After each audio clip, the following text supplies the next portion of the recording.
बेटा यहाँ पे चार्ज का कुछ कैरेक्टरिस्टिक्स हैं, उनको जान लिया जाए। चार्ज की सबसे पहली कैरेक्टरिस्टिक्स ये है कि हम यहाँ पे कंजर्वेशन ऑफ चार्ज के बारे में डिस्कस करेंगे। कंजर्वेशन ऑफ चार्ज का मतलब क्या है?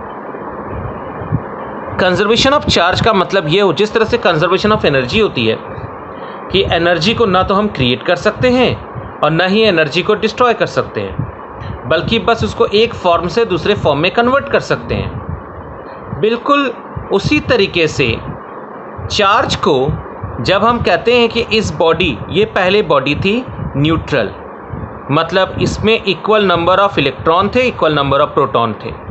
मान लीजिए इस पे 11 प्रोटॉन थे, 11 इलेक्ट्रॉन थे, तो ये न्यूट्रल था। ये दूसरा ऑब्जेक्ट है, मान लीजिए इसमें 15 इलेक्ट्रॉन थे और 15 प्रोटॉन थे, ये भी क्या है, एक तरह से न्यूट्रल है। तो जैसे ही हम इन दोनों बॉडीज़ को रब करेंगे, ध्यान दीजिएगा, जैसे ही हमने इनको रब किया बेटा, तो रब करने पर क्या होता है, इसके इलेक्ट्रॉन इसमें ट्रांसफ़र हो सकते हैं या इसके इलेक्ट्रॉन इसमें ट्रांसफ़र हो सकते हैं। मान लेते हैं इसके इलेक्ट्रॉन इसमें शिफ्ट हो रहे हैं, तो अगर इसके इलेक्ट्रॉन इसमें शिफ्ट हो रहे हैं तो नॉर्मली मान लीजिए इसमें पहले मान लेते हैं पहले 5 इलेक्ट्रॉन थे, 5 प्रोटॉन थे, 15 इलेक्ट्रॉन थे, 15 प्रोटॉन थे, ध्यान से समझना। और इस पे 11 प्रोटॉन थे, 11 इलेक्ट्रॉन थे। मान लीजिए इसमें से 3 इलेक्ट्रॉन इसमें से शिफ्ट हुए, तो जैसे ही ये 3 इलेक्ट्रॉन शिफ्ट होंगे तो इसके पास हो जाएगा 14 प्रोटॉन एंड 11 इलेक्ट्रॉन, और इसके पास हो जाएगा 12 इलेक्ट्रॉन एंड 15 प्रोटॉन। नोटिस करना बेटा, इस पर 3 इलेक्ट्रॉन लेस हैं और इस पर 3 इलेक्ट्रॉन एक्स्ट्रा है। मतलब अगर हम कहें कि इस पे चार्ज जो है वो चार्ज किसकी वजह से, तो आप बोलोगे it is charged due to 3 electron efficient. और आप बोलोगे कि सर ये भी चार्ज है, लेकिन ये जो चार्ज है ये ड्यू टू 3 इलेक्ट्रॉन डेफिशिएंट। मतलब ये 3 इलेक्ट्रॉन इसमें जो कम है इसलिए ये चार्ज है, और ये इस पर 3 इलेक्ट्रॉन एक्स्ट्रा है इसलिए चार्ज है। मतलब ये हो गया नेगेटिव चार्ज और ये हो गया नेगेटिव चार्ज। तो अगर आपसे कहा जाए कि इसकी वैल्यू क्या होगी, तो इसकी वैल्यू होगी बेटा, चार्ज को क्यू से डिनोट करते हैं। कितने इलेक्ट्रॉन कम इसमें अधिक है बेटा, 3 इलेक्ट्रॉन, तो इस पर 3 लिख दिया। और एक इलेक्ट्रॉन की जो वैल्यू होती है, एलिमेंट्री चार्ज है, दिस इज 1.6 इंटू 10⁻⁻19, और चार्ज की यूनिट होती है कूलम। चार्ज की यूनिट कूलम। तो स्टार्टिंग में मैंने जो आपको चार्ज का वैल्यू हटाया था वो कूलम रखना है यहाँ पे। तो 3 इंटू ई हो गया, तो 3 इंटू 1.6 इंटू 10⁻⁻19। चूंकि इस पे इलेक्ट्रॉन नेगेटिव चार्ज है इसलिए माइनस लगाएंगे। ज़रा वैल्यू देखें कितना आ रहा है, -4.8 इंटू 10⁻⁻19 कूलम। अब ज़रा इस पे बात करें, इस पे क्या है बेटा, 3 इलेक्ट्रॉन कम है, मतलब इसने इलेक्ट्रॉन रिमूव किया है, तो इस पे हो जाएगा +3 इंटू ई, क्योंकि ये भी अगर चार्ज है तो 3 इलेक्ट्रॉन की वजह से ही है। तो 3 इंटू 1.6 इंटू 10⁻⁻19 कूलम। सॉल्व करने पर 4.8 इंटू 10⁻⁻19 कूलम आएगा। एक बात ध्यान दीजिए बेटा, आपने देखा ये कि जितना चार्ज इस बॉडी पर है उतना ही चार्ज इस बॉडी पर है। इसका मतलब क्या हुआ, इस बॉडी ने जितना चार्ज लूज किया है, जितने इलेक्ट्रॉन लूज किए हैं, इस बॉडी ने उतना ही इलेक्ट्रॉन को क्या किया, गेन कर लिया। इसका मतलब चार्ज को ना तो हम डिस्ट्रॉय कर सकते हैं और ना ही क्रिएट कर सकते हैं, बल्कि उसको एक बॉडी से दूसरी बॉडी में ट्रांसफर किया जा सकता है। आपको ये बात समझ में आ गई होगी, ये पूरा कॉन्सेप्ट क्लियर हो गया होगा। ये है बेटा चार्ज का कॉन्सेप्ट। यहाँ पे इस तरह से हम लोग चार्ज के बारे में डिस्कस करते हैं। इसके बाद हमारा नेक्स्ट टॉपिक है बेटा चार्ज के पहले कैरेक्टरिस्टिक्स, कंजर्वेशन ऑफ चार्ज।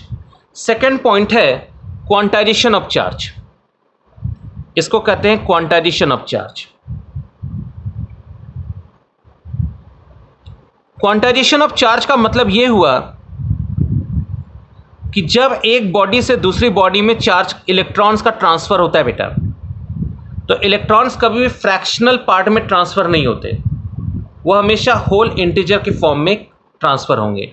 इसका मतलब ये हुआ इस बॉडी से हो सकता है 3 इलेक्ट्रॉन ट्रांसफ़र हो, 2 इलेक्ट्रॉन ट्रांसफ़र हो, 1 इलेक्ट्रॉन ट्रांसफ़र हो, 5 इलेक्ट्रॉन ट्रांसफ़र हो, लेकिन कभी भी 5/2 इलेक्ट्रॉन, 1/2 इलेक्ट्रॉन, 3/2 इलेक्ट्रॉन ये कभी भी ट्रांसफ़र नहीं होंगे।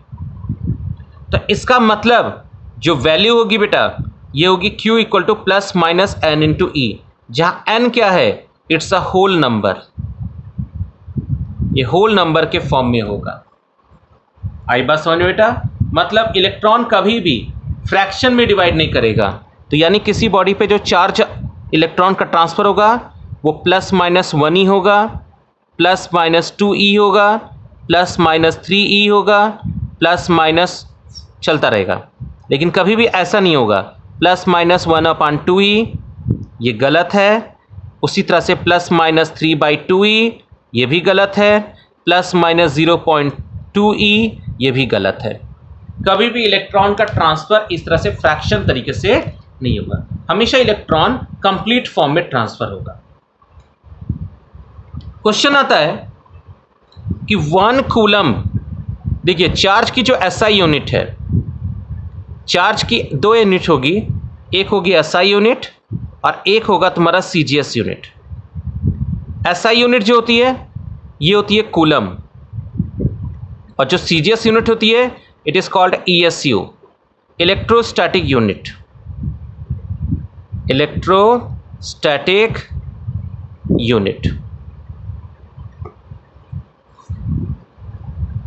अगर आपसे कहा जाए कि 1 कूलम, अगर किसी बॉडी पर चार्ज 1 कूलम है तो इसका मतलब ये हुआ कि उसमें या तो, अच्छा मैंने अगर इस पे ध्यान दीजिएगा, मैंने अगर +1 कूलम लिखा और -1 कूलम लिखा, दोनों में फ़र्क क्या है?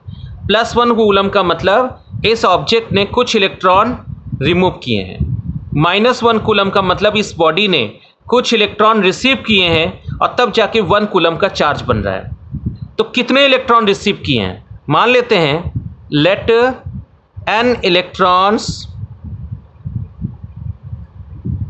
आर ट्रांसफर्ड और गेन, प्लस के लिए ट्रांसफर और माइनस के लिए गेन, ट्रांसफर्ड और गेन। n इलेक्ट्रॉन्स जो हैं वो या तो ट्रांसफर हुए हैं या फिर गेन हुए हैं। तो उस केस में हमारे पास फॉर्मूला है Q is equal to NE। Q की जगह 1 कूलम, n निकालना है, और एक इलेक्ट्रॉन की वैल्यू क्या होती है बेटा? 1.6 इंटू 10⁻⁻19 कूलम। कूलम से कूलम कट जाएगा तो n इक्वल टू कितना आ जाएगा? n इक्वल टू हो जाएगा आपका 1/1.6 इंटू 10⁻⁻19। इसको सॉल्व करना है, माइनस पॉइंट हटा दीजिए बेटा, तो यहाँ आ जाएगा 10/16 इंटू 10⁻19। यहाँ से एक ज़ीरो कैंसिल कर लो तो 100 हो जाएगा, यहाँ हो जाएगा 10⁻18। सॉल्व करेंगे तो आएगा 6.25 इंटू 10⁻18 इलेक्ट्रॉन्स। इसका मतलब इसने अगर -1 कूलम चार्ज है तो मतलब इतना इलेक्ट्रॉन इसमें ट्रांसफ़र हुआ है।